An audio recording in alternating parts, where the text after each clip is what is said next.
Nvidia has finally revealed the RTX 5090 and the rest of the 50 series at CES last night, and the prices are surprisingly not that bad. The 5090 is only going to cost $2,000, which is high. It's higher than the previous iteration. It's not as high as it could be. The 5080 is going to be $1,000, the 5070 Ti is $750, and the 5070 is $540 MSRP, respectively.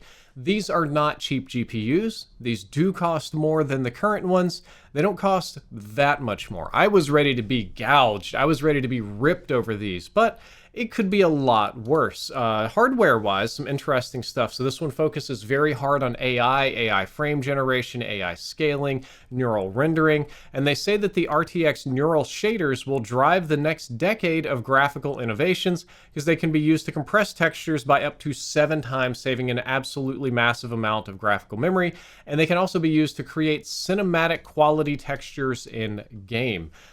So instead of traditional rendering, neural rendering operates more like a neural network and uses AI to take a simple rasterized face plus 3D pose dataset as an input and use real-time generative AI model to infer a more natural face, which is kind of a weird way to think about all of this. And I'm pulling some of this information from the official Nvidia page itself.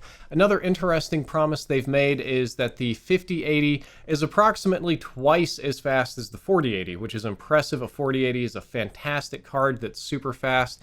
It talks about the Blackwell architecture, which is the architecture that's designed to be supportive of neural networks and AI rendering, DLSS4. We've got 5th gen tensor cores. We've got 16 gigabytes of DDR7 memory. This is just on the 5080. 960 gigabytes per second of total memory bandwidth, which is a 34% increase to the 4080s. It's outputting a lot of power, as you can see by the graphs right here. And again, it's supposed to be about twice as fast across the board for the 5070s and for the 5090s.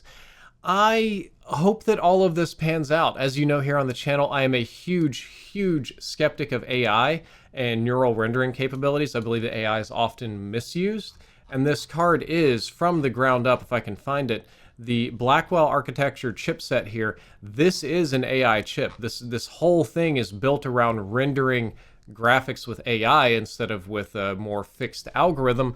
So I just hope that pans out the way that it should, and I hope that I can afford to get my hands on one of these bad boys in the future.